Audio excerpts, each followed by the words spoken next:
In today's intermediate grammar lesson, we're going to talk about all, every, and whole, including words like everyone, everybody, and everything.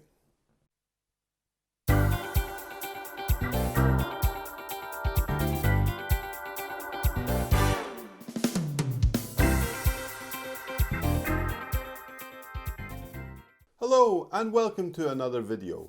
My name's Alex. In today's lesson, we're going to talk about all, every, and whole. Before we dive in to start looking at some examples, please remember to check out my website. You can find it here. There's a blog, there is a schedule of the lessons, and lots of other interesting information as well. So please check it out.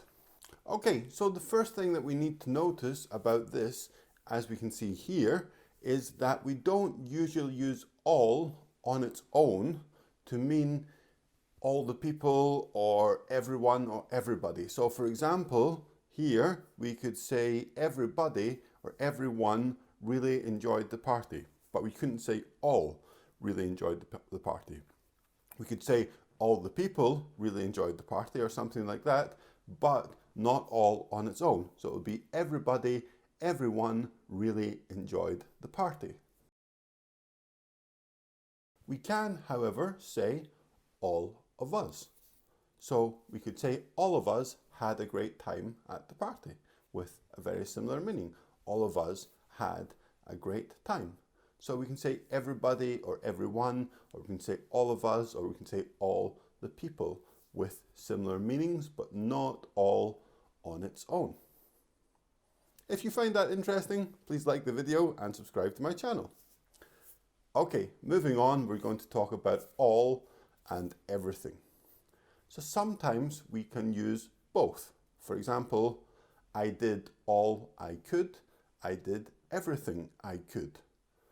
But we can't use all on its own, but we can use everything on its own. I mean, with anything coming after it. So in the first example, I did all I could after all. But if we look at this example, I've done everything. I've done everything. Full stop there. So you couldn't say I've done all because there's nothing coming after it. We can use all to mean the only thing as well. For example, all I've eaten today is breakfast. All I've eaten today is breakfast. So the meaning here is the only thing. The only thing I've had to eat today is breakfast. All I've eaten today is breakfast.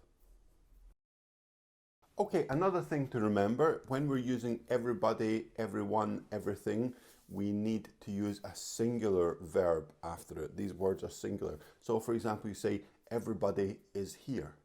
Everybody is here. Or you can say, everything was prepared in advance. So use is and was because it has to be singular after these things. Okay, and let's talk about whole and all. So whole means complete, entire, and we use this with singular nouns. For example, did you read the whole book? So that means, did you read all the book? Did you read the whole book? The complete, the entire book. Another example here would be, I've lived in this town my whole life. I've lived in this town my whole life, all my life. So these last two examples, if we look at word order, it's important as well to say my whole life, but all my life. So we notice that we're changing the word order depending on if we're using whole or if we're using all. So we said the whole book, all the book. My whole life, all my life. Something else worth noting here about whole is we don't normally use whole with uncountable nouns. So for example, we'll say I've spent all my money, not whole in this case because money is uncountable. So we say I've spent all my money. Okay, now we're going to think about using these words every, all, and whole with different time references. So the first thing is that we use every to say how often something happens. For example, there's a bus every 10 minutes. A bus comes every 10 minutes. That's how regular they come, how often they come. There's a bus every 10 minutes. We use all day or the whole day to talk about the complete day from the start to the beginning. So for example, we spent the whole day at the beach, or we spent all day at the beach. Both of them have the same meaning. All the time and every time have slightly different meanings. For example, they are at home all the time. So this means always, continuously. They're always at home. They're at home all the time. But compare that with every time, where we say, every time I see you, you have a new hairstyle.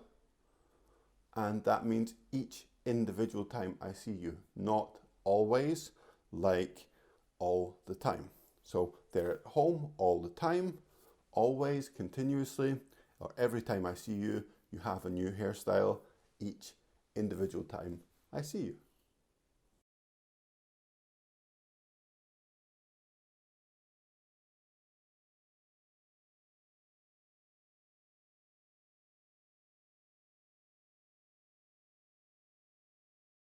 Okay, I hope you enjoyed today's lesson and I hope it all made sense to you.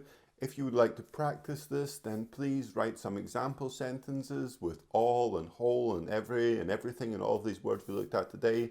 Put them in the comments and I'll correct them for you. Remember to follow me on social media. Check out my Facebook group, Learning is with Alex. Thanks for watching and I'll see you next time.